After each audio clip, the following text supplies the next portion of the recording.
Okay, so with our last bit of class, we will do hypothesis tests for a difference between two means. Okay. Hypothesis tests for a difference between two means. All right. So if you understood hypothesis tests for a difference between two proportions, you will probably do well for a hypothesis test for a difference between two means. Okay? Because the concepts are very similar.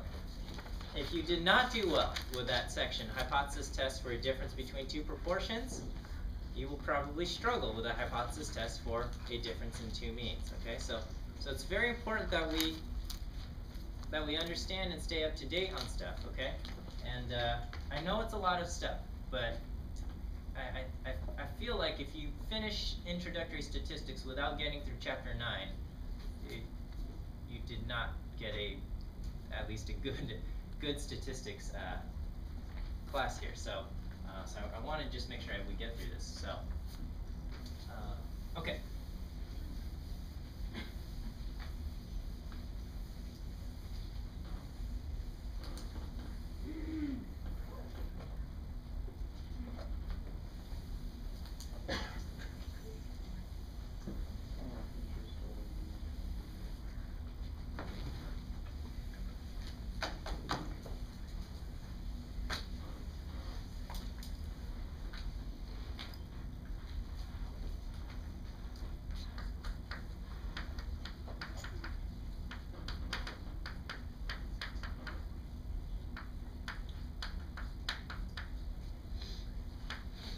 For a difference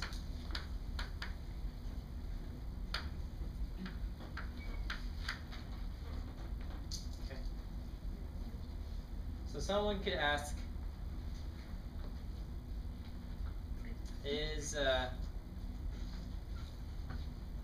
average weight of a Labrador different from the average weight of a Golden Retriever?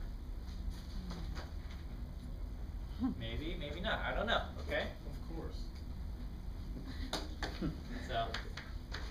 So these are breeds of dogs, in case you weren't sure. Okay. So is the average weight of a Labrador Retriever different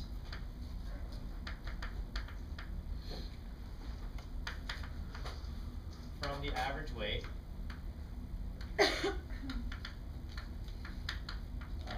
a Golden Retriever?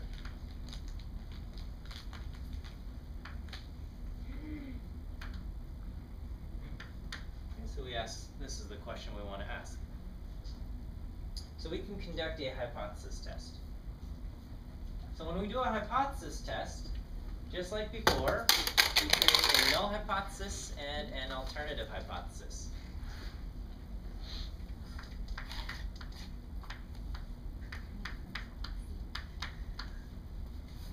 What do you think my null hypothesis would be?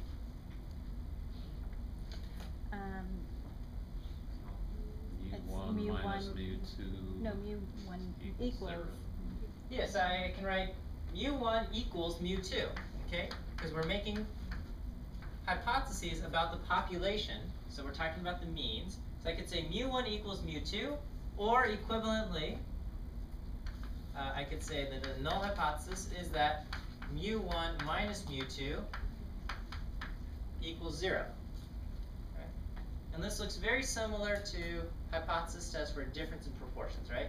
Difference in proportions, we wrote P1 equals P2, or P1 minus P2 equals 0. But now we're not dealing with proportions, we're dealing with means, and the symbol for mean is mu when we're talking about the population. All right, so my alternative, okay, and I'm asking, is it different? So this would be mu1 doesn't equal mu2. Or my alternative would be that mu1 minus mu2 doesn't equal 0. Okay. So let's say we use, let's use alpha equal to 0.05. how do you think we're going to get our test statistic?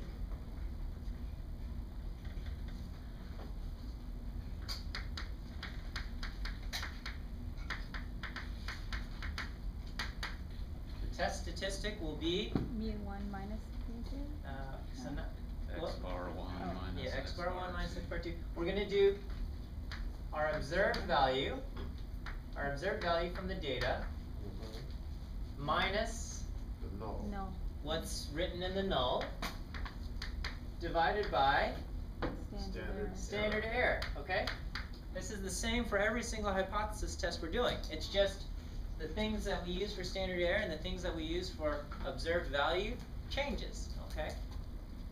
So here we've got a observed value comes from our data. So let's say our data is that we surveyed, we took a random sample somehow, not sure how we did it, but let's say we took a random sample of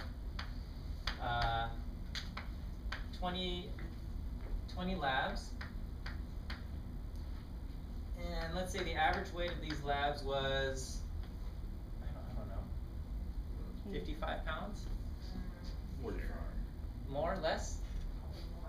60. 60? Alright, 60 pounds, standard deviation, let's say 10 pounds. Okay, and then so these were the labs, and then for the golden retrievers, let's say we took a sample of 28, and what's the average weight of the 28 golden retrievers? Let's say 57, and a standard deviation of 12. I don't know. Just making up numbers, okay? So don't quote me on these things. So let's say, we'll call labs group 1. So I'm just going to put a 1 under to distinguish these as group 1, and I'm going to put a 2 for the goldens. These are just arbitrary labels, but we'll say, so this is the Labradors and the goldens. Okay. These are the numbers that we get. All right. So what is my observed value? My observed difference coming from the data? 8. 60 minus 57. 60 minus 57. It's going to be 3. Okay, so my observed difference, okay, because we're making a hypothesis about mu1 minus mu2, it should be 0. So the observed difference is equal to x bar 1 minus x bar 2, 60 minus 57. There's a difference of 3 pounds. Okay? If the null hypothesis were true, what would we expect that difference to be? 0. Okay? If Labradors and golden retrievers have the same average weight, when I take random samples, I'm expecting the average weight to have a difference of 0. But I'm observing a difference of 3 pounds. So is that difference a big deal or not? So my test statistic is going to equal 3 minus 0. Okay, my observed value minus what my null hypothesis says. And I'm going to divide by my standard error. The standard error we use here is the same standard error that we use for a confidence interval. Okay? And so that is equal to this ugly thing again, s1 squared over n1 plus s2 squared over n2 square root of 10 squared over 20 plus 12 squared over 28.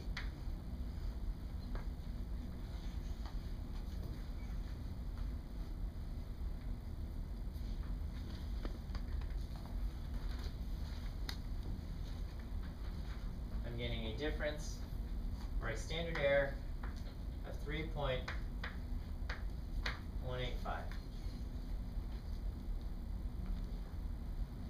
How's that?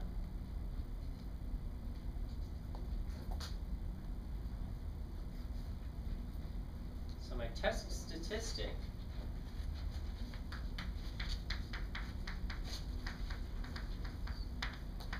equal to 3 minus 0 over 3.185. I get a test statistic of 0.94. 942.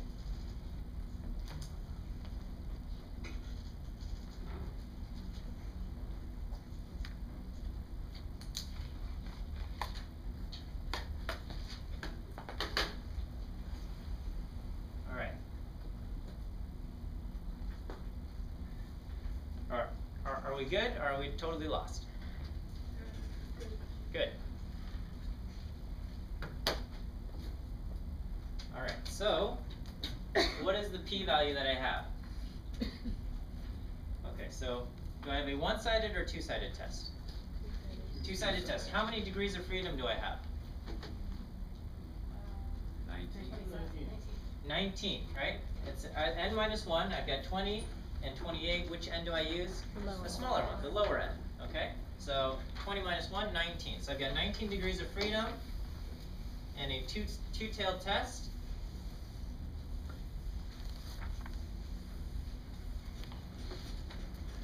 So let's look that up. 19 degrees of freedom, two-tailed test. And our test statistic is 0.942. So my first number is 1.328. The next number is 1.729.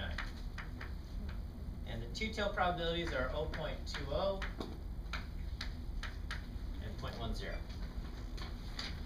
So what is my p-value? Yeah. So 0.942. 0.942 is on this side of 1.328. So my p-value, I don't know exactly what it is, but we do know that my p-value is greater than 20%. Okay, so if alpha is 5%, what is my decision? I do not reject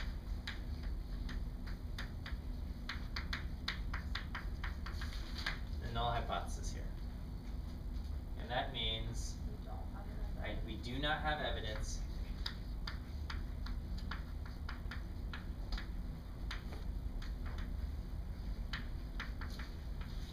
that mean weight of labs is different from the mean weight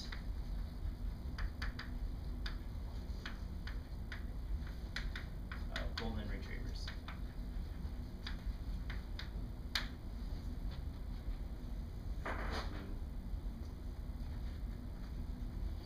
Mr. Chairman, Yes. could you just pick it up again just from when you started calculating on the top there, after you left the observative? Okay, so you're okay with 0.942? Yeah, so I'm good with that. Okay, so my test statistic is 0.942. I go to my t-table, Right, and which row am I going to go to? on 19, The row 19, because I've got 19 degrees of freedom. right. And what are the numbers that you see there in that row? You see 1.328 and then 1.729. All the way to. Okay, yeah. So 1.328 corresponds to, do I use my one-tail or two-tailed probability numbers? I'm using the two-tail probability. Two tails because my alternative hypothesis has a not equal sign. So 1.328 corresponds to a tail probability or two-tail probability of 0.2. And 1.729 corresponds to two-tail probability of 0.1. You good? Yeah, but, okay, why did I choose, 1.328? Well, I know we're at row 0.942, okay. Does that go, is that in between 1.328 and 1. Okay. Or not? It's not, right? It's less than 1.328. Oh, okay, I see what you're saying. So I'm It's over left here. To the left. Okay. I'm over here, which means my p-value is also over here. Right. Okay? Right. And so the p-value numbers get smaller as you go to the right, Yes. which means if you're to the left, it's got to be greater Okay. than 20%. Thank you. All right. Let's see.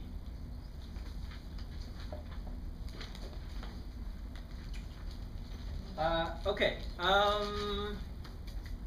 Let's just do a few questions here then. Or, sure. So for the mean, for this chapter, we don't multiply the p-value by 2, correct? Just look at the... Yeah, you don't need to multiply the p-value by 2 when you've got a 2-tailed probability. You can just look at the row that says 2-tailed probabilities. And what it is, it's just the 1 tails multiplied by 2. Okay? Alright, so, what would you prefer? Would we prefer to do another example like this, or do you want me to just kind of do a brief recap and review for proportions and means, confidence intervals, hypothesis tests all together? Recap? Okay. So we'll do the recap here. Is there anything we should know for the test next week too? Yeah, like summary. I'm sorry? Okay, so for the test next week, it will cover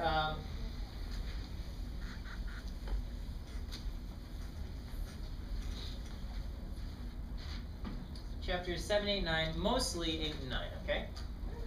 Mostly 8 and 9. And then I have to decide what to do with the final exam, okay? Because I was with you guys for 7, 8, and 9. I wasn't with you guys for 1 through 6, so I'm not entirely sure what questions to ask from 1 through 6. So the final exam will probably also be heavy emphasis on 7, 8, and 9 with a little bit of 1 through 6. I don't know, just, I got it. I know, it's, Does that mean you're gonna double up on the hypotheses questions? yeah, probably there's going to be a lot of those, okay? Oh boy. Alright, so let's do, They're precious in our mind.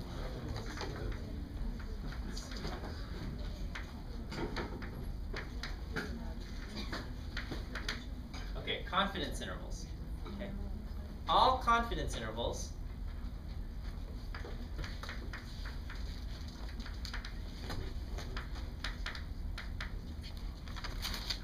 are in the form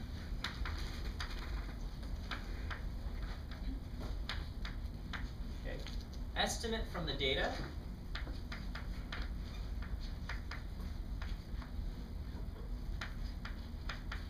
plus or minus the margin of error, which is a critical value times the standard error.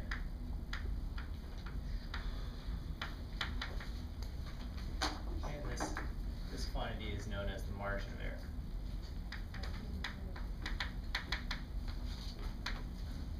So they're all in this form.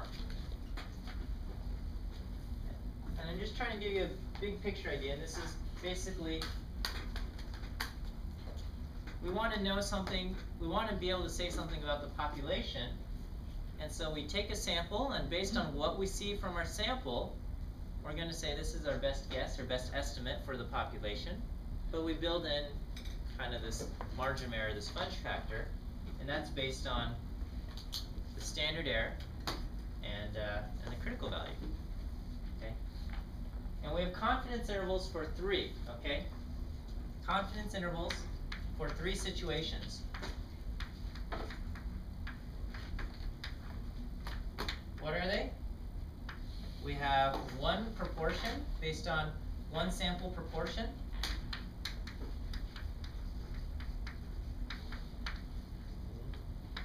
What else? One proportion for means. Not proportion for I mean, means, I'm that doesn't make sense. One sample. One sample for means. One sample mean. And then And then we have 2 sample for means. means, okay?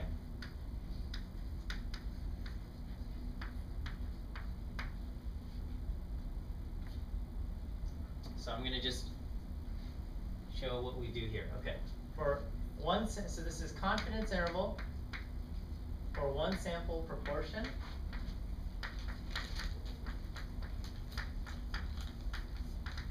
It's a confidence interval for P, proportion in the population.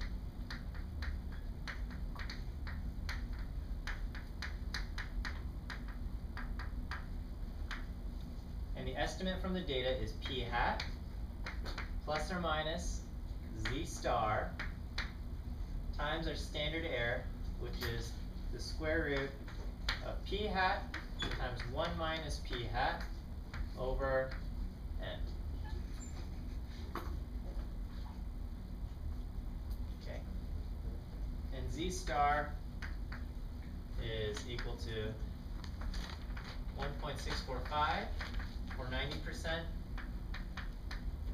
1.96 or 95%, 2.58 or 99%.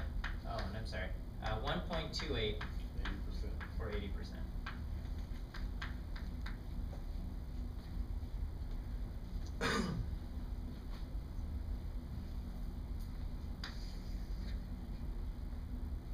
Okay, so let's do confidence interval for one sample, but a mean. Okay, so this is confidence interval for mu, and this is the mean of the population.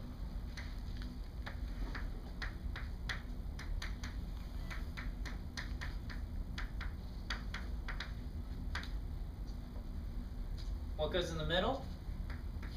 X bar plus or minus t star times s over the square root of n. Critical value times the standard error. You look up your t by figuring out your degrees of freedom, which is what? Degrees of freedom is equal to n minus 1. And you look up t with the t table.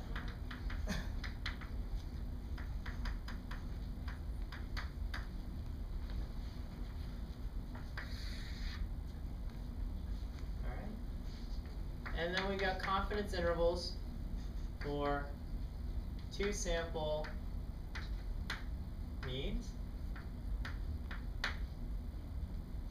So that's confidence interval for mu1 minus mu2, the difference in means of populations.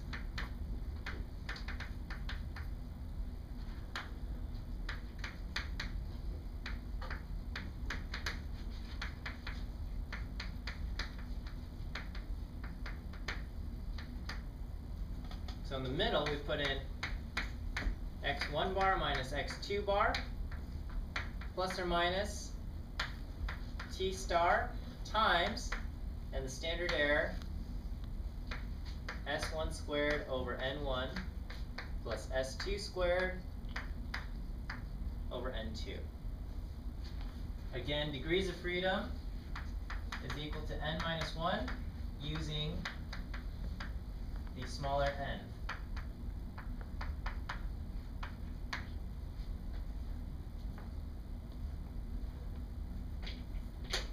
If I asked,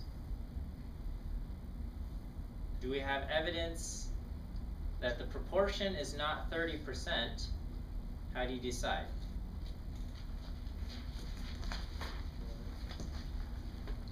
Okay, so if we did a confidence interval for one sample proportion, and I said, do we have evidence that the proportion is not 30%, how would you make that decision? So let's say my confidence interval goes from 0.27 to 0.35. Do I have evidence that the that the proportion is not 30%? My confidence interval goes from 0.27 to 0.35. We have evidence that it's not 30%. No. Why? Because 30% is inside the interval. But then if I said, do I have evidence that it's not 25%? Yes, because 25% is not in the interval. 0.25 is not between 0.27 and 0.35.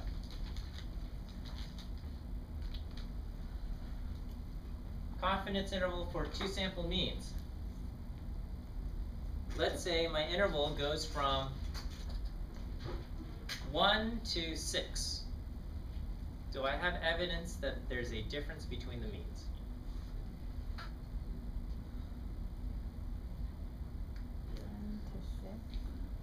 1 to 6. My interval goes from 1 to 6. Yeah. Yes. 0 is not in the interval. So I have evidence of a difference. If the interval went from -2 to 5, 0's in the interval, I don't have evidence of a difference. Alright, that's that for confidence intervals, okay? Got a few minutes left, so I'm gonna do kind of a recap for hypothesis tests, okay? Can I erase all this? Yes.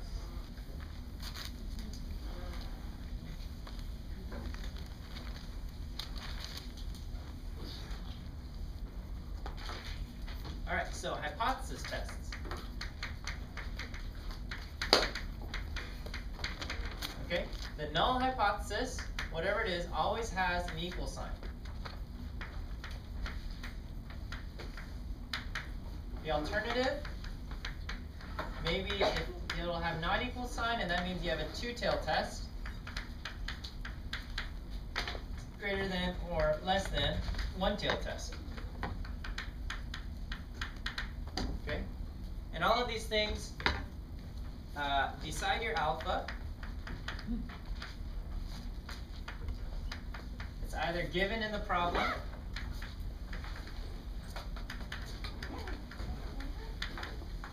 or assume 0.5.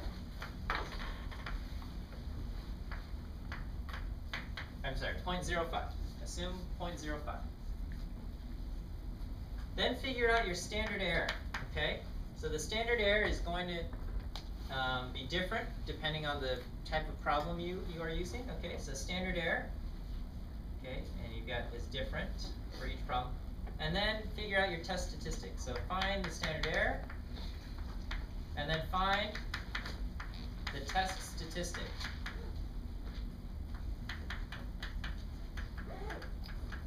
And the test statistic is always in this form, which is the observed value from data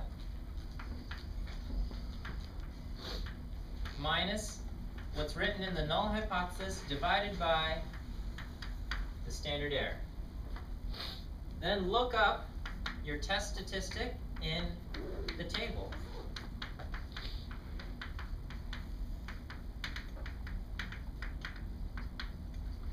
To get your p-value.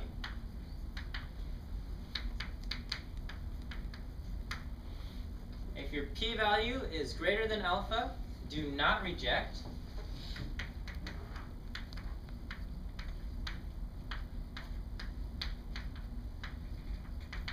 The null hypothesis.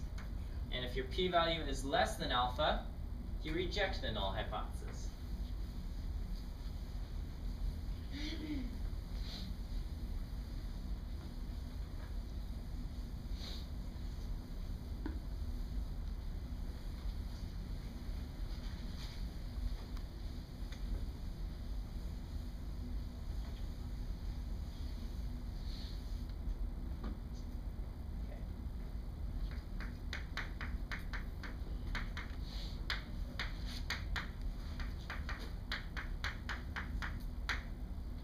Okay, and we have 4 situations for a hypothesis test. 1 sample proportion, 2 sample proportions. 1 sample mean, 2 sample means. Okay? So let's break these down. Okay.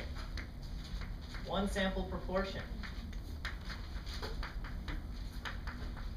Okay, your null hypothesis is going to be something like p equals, and I'm going to just make up a number here, 0.60. Your alternative is going to be p is not equal to or greater than whatever, okay? 0.60 is that, okay?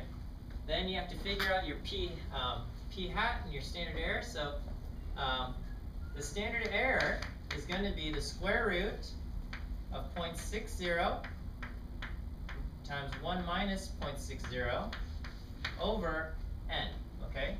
So the standard error is equal to p times 1 minus p over n square root.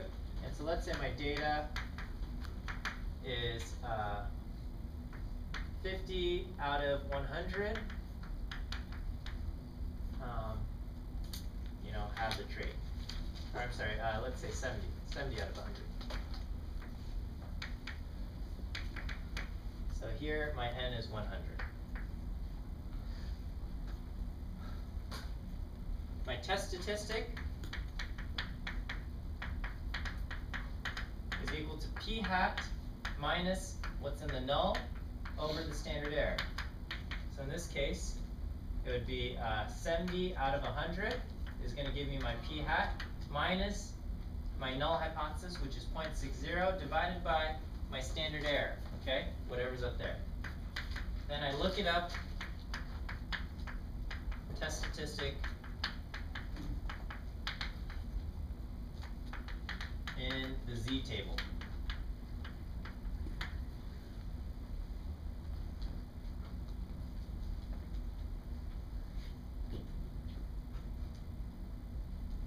Okay. Two sample proportions.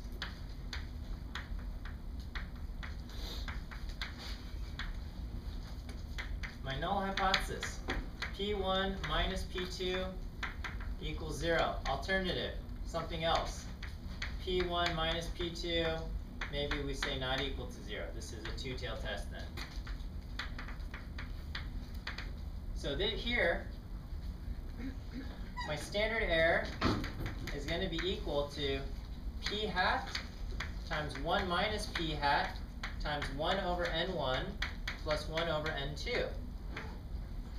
To determine P hat, you have success, basically x1 plus x2 over n1 plus n2. Okay. I'm hoping this is at least familiar because you did a bunch of these in your homework. And you plug that in to get your standard error. So your test statistic, once you figure out your standard error,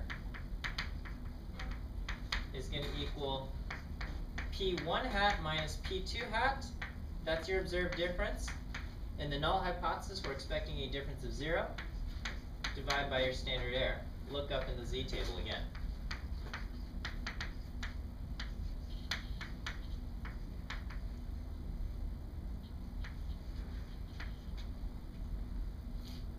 To get your p-value and make your decision.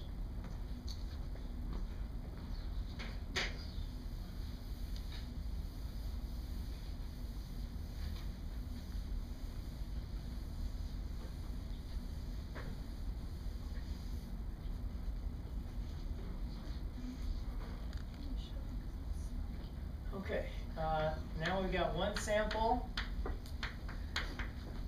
but we're dealing with means. So our null hypothesis is that the mean is equal to some value.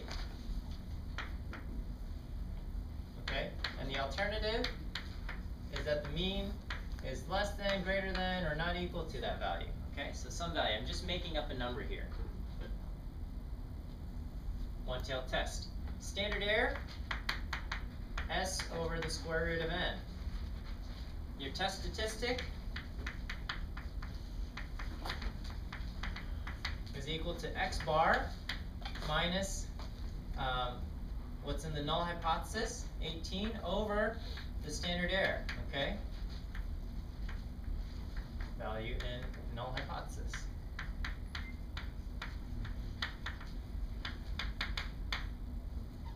Take your standard error, take your test statistic, look that up in the T table to get your p-value.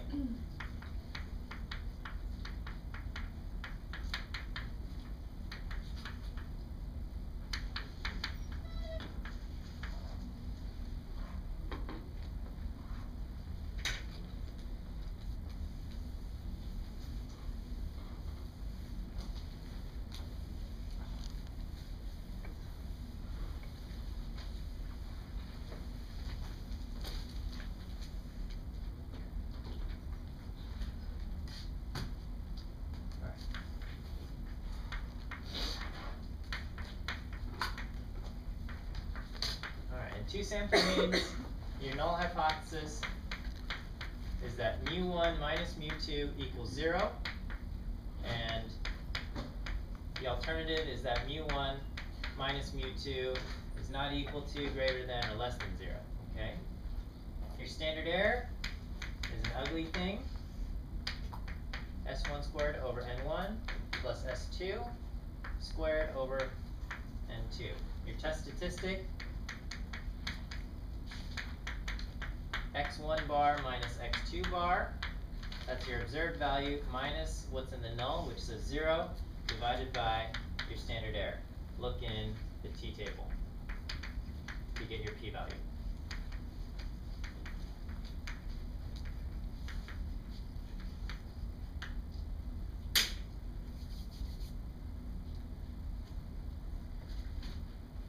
And that's it. Okay, so index cards, how? yeah, What are we allowed on those? if you, we'll say you can have one sheet of notes. Well, I'll give you a full sheet of notes, okay? Front and back, that's fine. And then I will make a practice test and email out the practice test when I send out the link to the video for today. Okay?